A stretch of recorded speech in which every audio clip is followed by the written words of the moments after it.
അന്യഗ്രഹ ജീവികൾ, പറക്കും തളികകൾ, UFOകൾ ഇങ്ങനെയുള്ള കാര്യങ്ങളൊക്കെ നമുക്ക് ഒരുപാട് കൗതുകം ജനിപ്പിക്കുന്ന ചില കാര്യങ്ങളാണ്. അപ്പോൾ ഇതുമായി ബന്ധപ്പെട്ടുള്ള വാർത്തകളും വീഡിയോകളും ഒക്കെ ഇടയ്ക്കിടയ്ക്ക് നമ്മൾ കാണാറുണ്ട്. അമേരിക്കയെ ഈ അന്യഗ്രഹ ജീവികളുടെയും പറക്കും തളികളുടെയും ലോക തലസ്ഥാനം എന്നൊക്കെ ആളുകൾ കളിയാക്കി വിളിക്കാറൊക്കെ ഉണ്ട്. ഈ അമേരിക്കയിൽ തന്നെ പല കാലഘട്ടത്തിലും ഇതൊക്കെ ബന്ധപ്പെട്ടിട്ടുള്ള പല വെളിപ്പെടുത്തലുകളൊക്കെ നടന്നിട്ടുണ്ട്. അതൊക്കെ വലിയ വാർത്തകളുമായിട്ടുണ്ട്. എന്നാൽ ഇപ്പോൾ വളരെ ക്രെഡിബിൾ ആയിട്ടുള്ള 3 പേര് മുന്നോട്ട് വന്ന് അമേരിക്കൻ ഗവൺമെന്റിന്റെ കയ്യിൽ അന്യഗ്രഹ ജീവികളുടെ വാഹനങ്ങളുണ്ട് എന്നും അന്യഗ്രഹ ജീവികളുടെ നോൺ ഹ്യൂമൻ ബയോളജിക്സ് അവർ കളക്ട് ചെയ്തിട്ടുണ്ട് എന്നും ഇതിൻ്റെയൊക്കെ റിവേഴ്സ് എഞ്ചിനീയറിംഗ് വളരെ സീക്രട്ട് ആയിട്ട് അമേരിക്കൻ ഗവൺമെന്റ് നടത്തുകയാണ് മുതലായ വെളിപ്പെടുത്തലുകൾ നടത്തിയിരിക്കുകയാണ്. അപ്പോൾ ഇങ്ങനെയൊക്കെയുള്ള വാർത്തകൾ വന്നപ്പോൾ അമേരിക്കയുടെ കോൺഗ്രസ് തന്നെ ഇവരെയൊക്കെ വിളിച്ചു വരുത്തി ഒരു വലിയ ഹിയറിംഗ് തന്നെ നടത്തുകയുണ്ടായി. അപ്പോൾ അമേരിക്കയുടെ എയർഫോഴ്സ് ഇന്റലിജൻസിന്റെ ഭാഗമായി 14 വർഷം വർക്ക് ചെയ്ത ഡേവിഡ് ഗ്രൂഷ് എന്നയാളും അമേരിക്കയുടെ എയർഫോഴ്സിൽ ഫൈറ്റർ പൈലറ്റുമാരായി ജോലി ചെയ്തിരുന്ന മറ്റു 2 പേരുമാണ് ഇത്തരത്തിലുള്ള വെളിപ്പെടുത്തലുകളുമായി മുന്നോട്ട് വന്നിരിക്കുന്നത്. അപ്പോൾ ഒരുപാട് ആളുകൾ ഒരുപാട് ചോദ്യങ്ങൾ മുന്നോട്ട് വെക്കുകയാണ്. ഇതിൻ്റെയൊക്കെ യാഥാർത്ഥ്യം എന്താണ്? ഈ UFOs അല്ലെങ്കിൽ പറക്കും തളികകൾ അല്ലെങ്കിൽ ഏലിയൻസ് ഇവരൊക്കെ ബന്ധപ്പെട്ടിട്ടുള്ള ചില യാഥാർത്ഥ്യങ്ങൾ എന്തൊക്കെയാണ്? സോ അത്തരം കാര്യങ്ങളാണ് ഇന്നത്തെ വീഡിയോയിലൂടെ വിശദീകരിക്കുന്നത്. നമുക്ക് വീഡിയോയിലേക്ക് കടക്കാം. My name is Alex. What I do is explain. Welcome to Alexplain.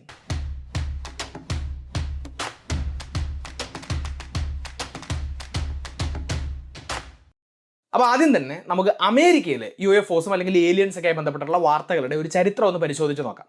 അപ്പോൾ ഇത്തരത്തിലുള്ള ഒരു ക്രൈസ് അമേരിക്കയിൽ ആരംഭിക്കുന്നത് 1947 ജൂലൈയിലാണെന്നാണ് പറയപ്പെടുന്നത്. 1947 ജൂണിൽ അവിടുത്തെ ഒരു പ്രൈവറ്റ് പൈലറ്റ് വിമാനം പറപ്പിക്കുന്നതിനിടയിൽ അദ്ദേഹത്തിന് മനസ്സിലാവാത്ത ഏകദേശം 2000 km/h സ്പീഡിൽ പോകുന്ന ഒരു വസ്തുവിനെ കണ്ടു എന്നുള്ളൊരു വെളിപ്പെടുത്തൽ നടത്തുകയുണ്ടായി. അപ്പോൾ ഈ ഒരു വാർത്തയ്ക്ക് വലിയൊരു പ്രചാരം കിട്ടുകയാണ്. ഒരുപാട് ആളുകൾ, ഒരുപാട് മീഡിയ ഈ വാർത്തയെ ഫോളോ ചെയ്യുന്നു, വലിയ വലിയ വാർത്തകളൊക്കെ വരുന്നു. അപ്പോൾ ഇങ്ങനെയുള്ള വാർത്തകൾ വരാൻ തുടങ്ങിയതോടുകൂടി അമേരിക്കയുടെ വിവിധ ഭാഗങ്ങളിൽ നിന്നുള്ള ധാരാളം ആളുകൾ തങ്ങളും ഇങ്ങനത്തെ കാഴ്ചകൾ കണ്ടിട്ടുണ്ട്, അൺഐഡന്റിഫൈഡ് ഫ്ലൈയിങ് ഒബ്ജക്ട്സിനെ കണ്ടിട്ടുണ്ട് എന്ന് പറഞ്ഞുകൊണ്ട് മുന്നോട്ട് വരികയാണ്. അപ്പോൾ ഇവരൊക്കെ ഉപയോഗിക്കുന്ന വാക്ക് UFO എന്നുള്ള വാക്ക്, അൺഐഡന്റിഫൈഡ് ഫ്ലൈയിങ് ഒബ്ജക്റ്റ് ആണ് എന്ന് മനസ്സിലാക്കുക. അവർ കണ്ടപ്പോൾ അവർക്ക് മനസ്സിലാക്കാൻ കഴിയാത്ത പറക്കുന്ന ഏതോ ഒരു വസ്തു എന്ന് മാത്രമേ അതിന് അർത്ഥമുള്ളൂ. അപ്പോൾ അതിൻ്റെ ഉള്ളിലുള്ളത് ഏലിയൻസ് ആണ് അല്ലെങ്കിൽ അന്യഗ്രഹ ജീവികളാണ് എന്ന് ആരും അവകാശപ്പെടുന്നില്ല. പക്ഷെ അങ്ങനെ ഒരു ചിന്താഗതി ആളുകളുടെ ഉള്ളിലേക്ക് കടന്നു വന്നുകൊണ്ടിരിക്കുകയാണ്. അപ്പോൾ ഈ ഒരു വാർത്താ മാധ്യമങ്ങൾ വലിയ രീതിയിൽ ഫോളോ ചെയ്യുന്നു, ഇതിനെക്കുറിച്ചുള്ള അന്വേഷണങ്ങൾ നടക്കുന്നു, പുതിയ തിയറികളൊക്കെ അവർ മുന്നോട്ട് വെക്കുകയാണ്. അമേരിക്കൻ ഗവൺമെൻറ് ന്യൂക്ലിയർ ടെസ്റ്റുകൾ നടത്തുന്ന, ആണവ പരീക്ഷണങ്ങൾ നടക്കുന്ന സ്ഥലങ്ങളിലാണ് ഇത്തരത്തിലുള്ള സൈറ്റിങ്ങുകൾ കൂടുതലായി കാണുന്നത്. ഇങ്ങനെയുള്ള വാർത്തകളൊക്കെ വരികയാണ്. അപ്പോൾ ഇങ്ങനെയൊക്കെയുള്ള വാർത്തകൾ മാധ്യമങ്ങളിൽ പൊടിപൊടിക്കുന്ന ആ ഒരു സമയത്ത് അമേരിക്കയിലെ ന്യൂ മെക്സിക്കോയിലുള്ള ഒരു കർഷകൻ അദ്ദേഹത്തിൻ്റെ കൃഷി സ്ഥലത്ത് 2 ആഴ്ചകൾക്ക് മുമ്പ് നടന്നൊരു സംഭവം അദ്ദേഹത്തിൻ്റെ ഓർമ്മയിലേക്ക് വരികയാണ്. അദ്ദേഹത്തിന് കുറേ അവശിഷ്ടങ്ങൾ കിട്ടുകയാണ്. കുറേ ടിൻ ഫോയിൽസ് ഉണ്ടായിരുന്നു, കുറേ മെറ്റൽ കഷ്ണങ്ങൾ ഉണ്ടായിരുന്നു, കുറേ തടി കഷ്ണങ്ങൾ ഉണ്ടായിരുന്നു, കുറേ റബ്ബർ പാർട്ടുകൾ ഉണ്ടായിരുന്നു. ഇങ്ങനെയുള്ള കുറേ സാധനങ്ങൾ അദ്ദേഹം കളക്ട് ചെയ്യുകയാണ്. അപ്പോൾ ഈ സാധനങ്ങൾ നേരത്തെ പറഞ്ഞ UFOസിൻ്റെ ഭാഗമാണോ എന്നൊരു സംശയം ഇദ്ദേഹത്തിന് വരികയും ഈ സാധനങ്ങൾ അദ്ദേഹം അമേരിക്കൻ ഗവൺമെൻറ്റിന് അല്ലെങ്കിൽ ഗവൺമെൻറ് അതോറിറ്റീസിന് സബ്മിറ്റ് ചെയ്യുകയും ചെയ്യുകയാണ്. ആ പ്രദേശത്തുണ്ടായിരുന്ന അമേരിക്കയുടെ ഒരു മിലിറ്ററി എസ്റ്റാബ്ലിഷ്മെൻ്റ് ആണ് റോസ്വെൽ ആർമി എയർഫീൽഡ് എന്ന് പറയുന്നത്.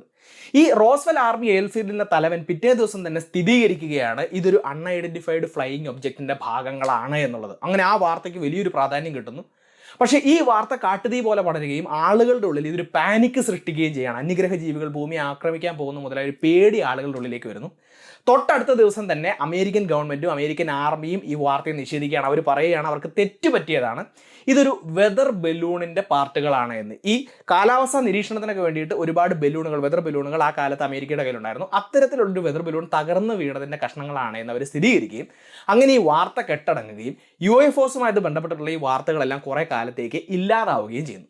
എന്നാൽ 1970കളിൽ ഈ ഒരു ട്രെൻഡ് അല്ലെങ്കിൽ ഈ ഒരു ക്രൈസ് വീണ്ടും തിരിച്ചു വരികയാണ്. അമേരിക്കയുടെ വിവിധ ഭാഗങ്ങളിൽ ഇതുപോലെയുള്ള UFOs വീണ്ടും കാണാൻ തുടങ്ങിയെന്ന് ആളുകൾ പറയുന്നു. അതുമായി ബന്ധപ്പെട്ടിട്ടുള്ള ഒരുപാട് വാർത്തകൾ വരുന്നെന്ന് മാത്രമല്ല, അമേരിക്കയിലെ നെവാഡ എന്ന് പറഞ്ഞിട്ടുള്ള പ്രദേശത്തെ മരുഭൂമിയുടെ ചില ഏരിയാസിൽ ഇത്തരത്തിലുള്ള UFOs കൂടുതലായി കാണാൻ തുടങ്ങിയിരിക്കുന്നു, ധാരാളം അവർ കാണുന്നു എന്നുള്ള അവകാശവാദങ്ങൾ ആളുകൾ മുന്നോട്ട് പോകുന്നു. ഇതുമായി ബന്ധപ്പെട്ടിട്ട് കുറേ അന്വേഷണങ്ങളൊക്കെ നടത്തിയപ്പോൾ ആളുകൾക്ക് മനസ്സിലായി അവിടെ അമേരിക്കൻ ഗവൺമെൻറ്റിൻ്റെ വളരെ സീക്രട്ട് ആയിട്ടുള്ള എന്തോ ഒരു ടെസ്റ്റിംഗ് ഫെസിലിറ്റി ഉണ്ട്. അപ്പോൾ ഇത് അമേരിക്കൻ ഗവൺമെൻറ് UFOസുമായി ബന്ധപ്പെട്ട് ഏലിയൻസുമായി ബന്ധപ്പെട്ട് നടത്തുന്ന എന്തോ രഹസ്യ പരീക്ഷണങ്ങളാണ് എന്നുള്ള വാർത്തകളൊക്കെ പുറത്തു വരുന്നു. ഇതുമായിട്ട് ബന്ധപ്പെട്ടിട്ടുള്ള ഒരുപാട് കാര്യങ്ങളും വെളിപ്പെടുത്തലുകളൊക്കെ കാലാകാലങ്ങളെ മുന്നോട്ട് വരുന്നു. അതിൻ്റെ ഒരു ലേറ്റസ്റ്റ് എപ്പിസോഡാണ് നമ്മൾ കഴിഞ്ഞ മാസം അമേരിക്കയിൽ കണ്ടത്. അപ്പോൾ ഇത് എന്താണ് എന്ന് കൃത്യമായിട്ട് മനസ്സിലാക്കണമെങ്കിൽ നമ്മൾ ഈ അമേരിക്കയുടെ ഏരിയ 51ൻ്റെ ചരിത്രവും കൂടെ കൃത്യമായിട്ട് തിരിച്ചറിയണം. അപ്പോൾ ഏരിയ 51ൻ്റെ ചരിത്രം ആരംഭിക്കുന്നത് ഏകദേശം 1950കളിലാണ് എന്ന് കാണാം. 2ാം ലോക മഹായുദ്ധത്തിന് ശേഷം ലോകത്ത് നടന്ന വളരെ പ്രധാനപ്പെട്ട ഒരു ഇവന്റ് അമേരിക്കയുടെയും USSRൻ്റെയും ഇടയിൽ നടക്കുന്ന ശീതയുദ്ധമാണ് അല്ലെങ്കിൽ കോൾഡ് വാറാണ്. അപ്പോൾ ഈ കോൾഡ് വാർ നടന്നുകൊണ്ടിരിക്കുമ്പോൾ 1949ൽ USSR അവരുടെ ആദ്യത്തെ സക്സസ്ഫുൾ ആയിട്ടുള്ള ആണവ പരീക്ഷണം നടത്തുകയാണ്. അപ്പോൾ ഇത്തരത്തിലുള്ള പ്രവർത്തനങ്ങളൊക്കെ USSR നടക്കുമ്പോൾ അമേരിക്കയ്ക്ക് അതിനെക്കുറിച്ചുള്ള ഒരു ഇൻഫർമേഷനും കിട്ടുന്നില്ല. അവിടെ ഒരു തരത്തിലുള്ള നിരീക്ഷണമോ സ്പൈയിങ്ങോ ഒന്നും നടത്താൻ അമേരിക്കയ്ക്ക് സാധിക്കുന്നില്ല. കാരണം ആ ഒരു കാലഘട്ടത്തിൽ സാറ്റലൈറ്റുകളോ കാര്യങ്ങളോ ഒന്നും ഉണ്ടായിരുന്നില്ല. അപ്പോൾ ഒരു സ്പൈ എയർക്രാഫ്റ്റ് നിർമ്മിക്കുക, ഒരു ചാര വിമാനം നിർമ്മിക്കുന്നതിന് വേണ്ടിയിട്ട് അമേരിക്കൻ ഗവൺമെന്റ് തീരുമാനിക്കുകയാണ്. അങ്ങനെ 1953 അന്നത്തെ അമേരിക്കൻ പ്രസിഡന്റ് ഐസൻഹോവറിന്റെ നിർദ്ദേശപ്രകാരം പ്രൊജക്ട് അക്വാടോൺ എന്ന പേരിൽ ചാര വിമാനങ്ങൾ നിർമ്മിക്കുന്ന ഒരു പദ്ധതി മുന്നോട്ട് വെക്കുകയാണ്. അപ്പോൾ ഒരിക്കലും ശത്രു രാജ്യത്തിന് കണ്ടുപിടിക്കാനോ ആക്രമിച്ചിടാനോ കഴിയാത്ത രീതിയിലുള്ള ചാരവിമാനങ്ങളാണ് നിർമ്മിക്കേണ്ടത്. ഈ വിമാനത്തിൻ്റെ നിർമ്മാണവും അതിൻ്റെ പരീക്ഷണവും എല്ലാം വളരെ സീക്രട്ട് ആയിട്ട് വേണം നടക്കാൻ. പുറം ലോകത്തിന് അതിൻ്റെ ഒരു വാർത്തയും ചെല്ലാൻ പാടില്ല എന്ന് അദ്ദേഹം ശാഠ്യം പിടിക്കുന്നു.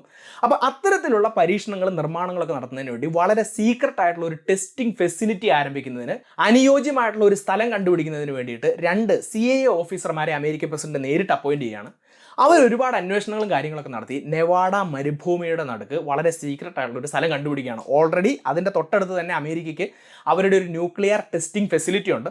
അപ്പോൾ അതിൻ്റെ അടുത്ത് തന്നെ ടോപ്പ് സീക്രട്ട് ആയിട്ടുള്ള ഇങ്ങനെ ഒരു സ്ഥലം അവർ കണ്ടുപിടിക്കുന്നു. ഈ സ്ഥലമാണ് പിന്നീട് ഏരിയ 51 എന്ന പേരിൽ അവരെ അറിയപ്പെടാൻ തുടങ്ങിയത്. അപ്പോൾ ഈ ഒരു സീക്രട്ട് ടെസ്റ്റിംഗ് ഫെസിലിറ്റിയുടെ ഏരിയ 51ൻ്റെ ആ സ്ഥലത്തിൻ്റെ പ്രത്യേകത നോക്കുകയാണെങ്കിൽ 4 മൈലുകളോളം മരുഭൂമി മാത്രമേ ഉള്ളൂ. അങ്ങോട്ടേക്ക് എത്തിപ്പെടുക എന്ന് പറയുന്നത് വളരെ പ്രയാസമേറിയ ഒരു കാര്യമാണ്. അതിൻ്റെ നടുക്കൂടെ ആ ഒരു സ്ഥലത്തിൻ്റെ തൊട്ടടുത്തുകൂടെ ഒരു നീളമുള്ള ഒരൊറ്റ ഹൈവേ മാത്രമേ പോകുന്നുള്ളൂ. ആ ഹൈവേയിൽ പെട്രോൾ പമ്പുകളോ അങ്ങനത്തെ ഒരു ഫെസിലിറ്റീസും ഇല്ല എന്ന് കാണാം. അവിടെ പകൽ സമയങ്ങളിൽ 40-45 ഡിഗ്രി സെൽഷ്യസ് ചൂടാണുള്ളത്. അങ്ങനെ ആളുകൾക്ക് എത്തിപ്പെടാൻ ഒരുപാട് പ്രയാസമുള്ള ഈ ഒരു സ്ഥലത്ത് ഏരിയ 51 എന്ന അവരുടെ സീക്രട്ട് ടെസ്റ്റിംഗ് ഫെസിലിറ്റി അവർ ആരംഭിക്കുകയും അവിടെ അമേരിക്കയുടെ ചാരവിമാനങ്ങളുടെ നിർമ്മാണം ആരംഭിക്കുകയും ചെയ്യുന്നു. അങ്ങനെ 1950കളിൽ അമേരിക്ക ഈ ഏരിയ 51 അവരുടെ ഒരു ചാരവിമാനം നിർമ്മിക്കുകയാണ്. അതിനെയാണ് ലോക്ക്ഹീഡ് U-2 ചാരവിമാനങ്ങൾ എന്ന് വിളിക്കുന്നത്. ഏകദേശം 20,000 മീറ്റർ ഭൂമിയുടെ പ്രതലത്തിൽ നിന്ന് 20,000 മീറ്റർ മുകളിലൊക്കെ പറക്കാൻ അതിന് സാധിക്കുമായിരുന്നു. 320 കിലോഗ്രാം ഭാരമുള്ള ഒരു ക്യാമറ അതിന് വഹിച്ചുകൊണ്ട് പോകാൻ സാധിക്കുമായിരുന്നു. ഇതിൻ്റെ റേഞ്ച് ആയിട്ട് പറയുന്നത് ഏകദേശം 4,800 കിലോമീറ്ററാണ്. അതായത് റീഫ്യൂവലിംഗ് ഇല്ലാതെ ഏകദേശം 4,800 കിലോമീറ്റർ ഇതിന് പറക്കാൻ സാധിക്കുമായിരുന്നു. ഇതിനെ കണ്ടുപിടിക്കാനോ വെടിവെച്ചിടാനോ ഒന്നും ശത്രു രാജ്യങ്ങൾക്ക് അത്ര എളുപ്പത്തിൽ സാധിക്കുമായിരുന്നില്ല. അങ്ങനെ വളരെ സക്സസ്ഫുൾ ആയിട്ടുള്ള ഒരു സ്പൈ പ്ലെയിൻ ആയിട്ടാണ് അവർ ഈ ലോക്ക്ഹീഡ് U-2 നിർമ്മിക്കുന്നത്. കുറേ കാലം സക്സസ്ഫുൾ ആയിട്ട് റഷ്യയുടെ മുകളിൽ സ്പൈ ചെയ്യാനൊക്കെ അമേരിക്കയ്ക്ക് സാധിക്കുന്നു. പക്ഷേ 1960 ഈ വിമാനത്തെ റഷ്യ ആക്രമിച്ചിടുകയും അങ്ങനെ ഈ വിമാനത്തെക്കുറിച്ച് ലോകം മുഴുവൻ എസ്പെഷ്യലി USSR അറിയുകയൊക്കെ ചെയ്യുന്നുണ്ട്. അപ്പോൾ U-2 എന്ന വിമാനത്തിൻ്റെ രഹസ്യങ്ങൾ ലോകത്തെല്ലാവരും അറിഞ്ഞതോടുകൂടി പുതിയൊരു ചാരവിമാനം നിർമ്മിക്കുന്നതിന് വേണ്ടിയിട്ട് അമേരിക്ക തീരുമാനിക്കുകയാണ്. അങ്ങനെയാണ് ലോക്ക്ഹീഡ് SR-71 ബ്ലാക്ക് ബേർഡ് എന്ന പേരിൽ കുറച്ചും കൂടി നൂതനമായിട്ടുള്ള ഒരു ചാരവിമാനം അവർ നിർമ്മിക്കുന്നത്. ഏകദേശം 3400 km/h വരെ സഞ്ചരിക്കാൻ സാധിക്കുന്ന, ഭൂമിയുടെ പ്രതലത്തിൽ നിന്നും 24,000 മീറ്റർ മുകളിലേക്ക് വരെ പറക്കാനൊക്കെ സാധിക്കുന്ന വളരെ നൂതനമായിട്ടുള്ള ഒരു ചാരവിമാനമായിരുന്നു അവർ നിർമ്മിച്ചത്. അപ്പോൾ ഈ വിമാനത്തിൻ്റെ പ്രധാനപ്പെട്ട പരീക്ഷണങ്ങളും കാര്യങ്ങളൊക്കെ നടക്കുന്നത് 1970കളിലാണ് എന്ന് കാണാം. അപ്പോൾ യാതൊരു കാരണവശാലും ഈ ഒരു വിമാനത്തെക്കുറിച്ചോ അതിൻ്റെ പരീക്ഷണത്തെക്കുറിച്ചോ ആരും അറിയാൻ പാടില്ല എന്നുള്ളൊരു നിർബന്ധം അമേരിക്കൻ ഗവൺമെൻറ്റിൻ്റെ ഭാഗത്തുനിന്ന് വരുന്നു. അപ്പോൾ ഇതിനു വേണ്ടിയിട്ട് അമേരിക്കയുടെ CIA ഒരു പുതിയ പദ്ധതി മുന്നോട്ട് വെക്കുകയാണ്. ആളുകളുടെ ശ്രദ്ധ ഇത്തരം പരീക്ഷണ പറക്കലിൽ നിന്ന് മാറ്റുന്നതിന് വേണ്ടിയിട്ട് അമേരിക്കയുടെ ആകാശങ്ങളിൽ വീണ്ടും UFO സൈറ്റിങ്സ് വന്നു എന്നുള്ള വ്യാജ വാർത്തകളാണ് അവർ പടച്ചുവിടുന്നത്. അപ്പോൾ ഇത്തരം കാര്യങ്ങളിൽ ആളുകൾക്ക് വീണ്ടും ഇൻട്രസ്റ്റ് ഉണ്ടാകുന്നു. ആളുകളെല്ലാം ആകാശത്ത് കാണുന്ന വസ്തുക്കളെക്കുറിച്ച് വീണ്ടും UFO സൈറ്റിങ്ങുകളാണ് എന്ന് പറഞ്ഞിട്ടുള്ള വാർത്തകൾ കൊടുക്കുന്നു.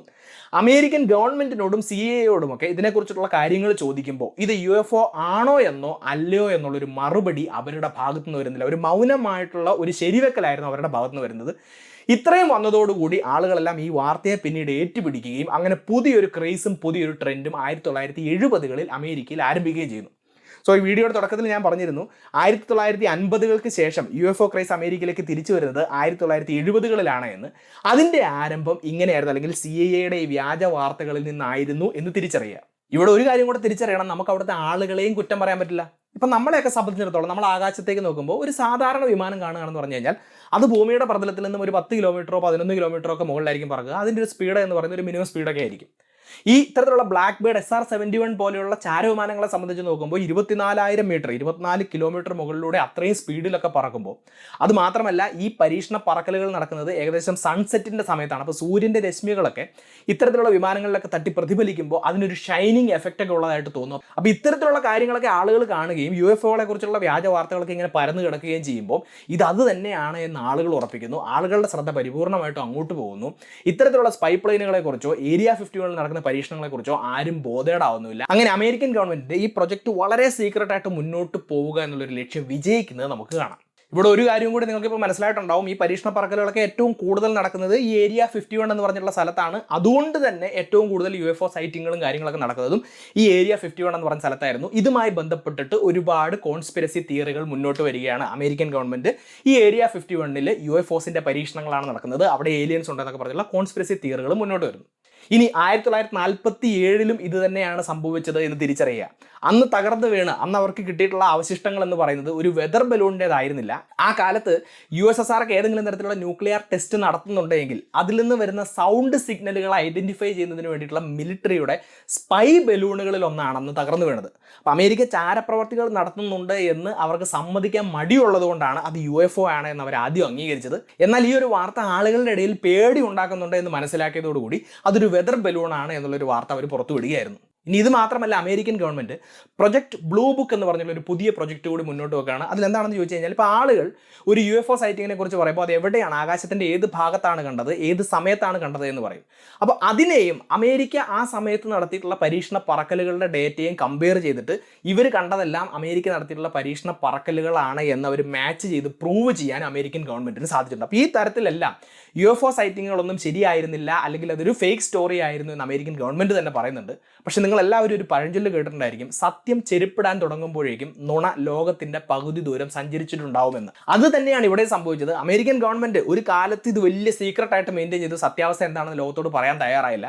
കുറേ കാലങ്ങൾക്ക് ശേഷമാണ് അവർ സത്യം വെളിപ്പെടുത്തുന്നത്. ആ ഒരു സമയം കൊണ്ട് തന്നെ ഈ കോൺസ്പിരസി തിയറികൾ ലോകത്തിന്റെ എല്ലാ ഭാഗത്തും സഞ്ചരിക്കുകയും ഈ UFOസും ഏലിയൻസും ഒക്കെ ശരിയാണെന്ന് ആളുകൾ വിശ്വസിക്കാൻ തുടങ്ങുകയും ചെയ്തു. അത് ഇന്നും അങ്ങനെ തന്നെ മുന്നോട്ട് പോവുകയാണ് എന്ന് തിരിച്ചറിയാം. പക്ഷേ ഇതോടൊപ്പം ഒരു കാര്യം കൂടെ നമ്മൾ തിരിച്ചറിയണം, ലോകത്ത് കാണുന്ന UFO സൈറ്റുകളുടെ എല്ലാം ഉത്തരം കൊടുക്കാൻ അമേരിക്കയ്ക്കോ ലോകരാജ്യങ്ങൾക്കോ ഒന്നും സാധിച്ചിട്ടില്ല. അതിലിപ്പോഴും ഐഡന്റിഫൈ ചെയ്യാത്ത ഒരുപാട് UFO സൈറ്റിങ്ങുകളും കാര്യങ്ങളും ഒക്കെ ഉണ്ട്. അപ്പോൾ അതിനെക്കുറിച്ച് പഠിക്കുന്നതിനും അന്വേഷണം നടത്തുന്നതിനൊക്കെ വേണ്ടിയിട്ട് അമേരിക്ക UAP ടാസ്ക് ഫോഴ്സ് എന്ന് പറഞ്ഞൊരു ഫോഴ്സിനെ തന്നെ നിയമിച്ചിട്ടുണ്ട്.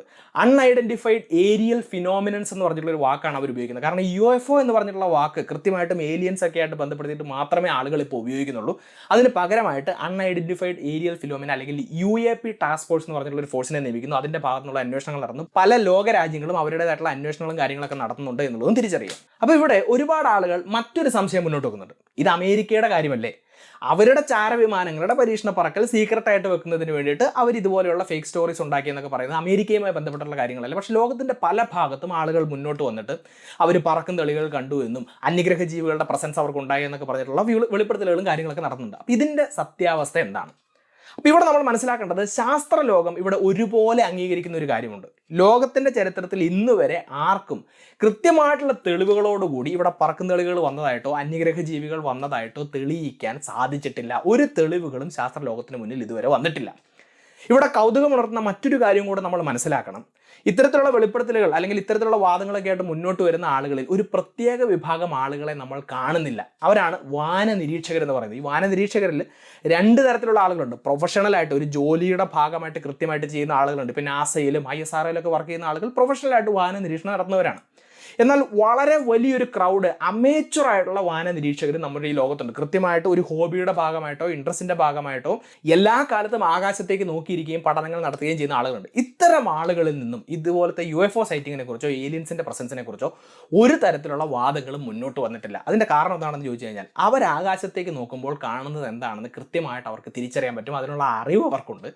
ഇനി അവർക്കൊരു കാര്യം കൃത്യമായിട്ട് മനസ്സിലായില്ല എങ്കിൽ അത് അന്വേഷിച്ച് കണ്ടുപിടിക്കാനുള്ള മാർഗങ്ങളും അവരുടെ കയ്യിലുണ്ട് എന്നുള്ളത് കൊണ്ടാണ്. ഇത്തരത്തിൽ UFOസിനെ കണ്ടു ഏലിയൻസിനെ കണ്ടു എന്ന് പറഞ്ഞ് വെളിപ്പെടുത്തലുകൾ നടത്തുന്ന ആളുകളൊക്കെ ആകാശത്തേക്ക് വല്ലപ്പോഴും നോക്കുന്നവരോ അല്ലെങ്കിൽ ആകാശത്ത് കാണുന്ന വസ്തുക്കളെക്കുറിച്ച് കൃത്യമായിട്ടുള്ള ധാരണയില്ലാത്തവരോ ആണ് എന്ന് തിരിച്ചറിയാം. അപ്പോൾ ഇതൊക്കെയാണ് ഭൂമിയിൽ ഇങ്ങനെയുള്ള കാര്യങ്ങൾ നടന്നു എന്ന് പറയുന്നതിനെ തള്ളിക്കളയുന്നതിനുള്ള ഏറ്റവും പ്രധാനപ്പെട്ട കാരണം. പക്ഷേ ഇവിടെ ഒരു കാര്യം കൂടെ തിരിച്ചറിയണം, UFO സൈറ്റിംഗ് എന്ന് പറഞ്ഞ് മുന്നോട്ട് വരുന്ന ആളുകളെല്ലാവരും മണ്ടന്മാരാണെന്ന് പറയരുത്. അവർ പറയുന്നത് അൺഐഡന്റിഫൈഡ് ഫ്ലൈയിങ് ഒബ്ജക്റ്റിനെ കണ്ടു എന്നാണ്. അവർ ആകാശത്തേക്ക് നോക്കി പറക്കുന്ന എന്തോ ഒരു വസ്തുവിനെ കണ്ടു, അതെന്താണെന്ന് ഐഡന്റിഫൈ ചെയ്യാൻ അവർക്ക് സാധിച്ചില്ല. അങ്ങനെ പറയുന്നവർ വളരെ നിഷ്കളങ്കരായിട്ട് തന്നെയാണ് പറയുന്നത്. പക്ഷേ അതിനകത്തേക്ക് ഏലിയൻസിനെയും ഏലിയൻസിന്റെ പ്രസൻസിനെയൊക്കെ കുത്തിക്കയറ്റുന്നവരാണ് ഇവിടെ തെറ്റ് ചെയ്യുന്നത് എന്നുള്ളത് തിരിച്ചറിയാം.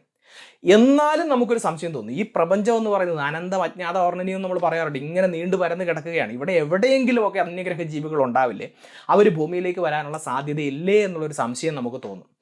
അങ്ങനെ ആരെങ്കിലും ഭൂമിയിലേക്ക് വരണമെങ്കിൽ അവർ നമ്മളെപ്പോലെയോ നമ്മളെക്കാൾ അഡ്വാൻസ്ഡോ ആയിട്ടുള്ള ഒരു ഇൻ്റലിജൻറ്റ് സിവിലൈസേഷൻ ആയിരിക്കണമെന്ന് തിരിച്ചറിയാം.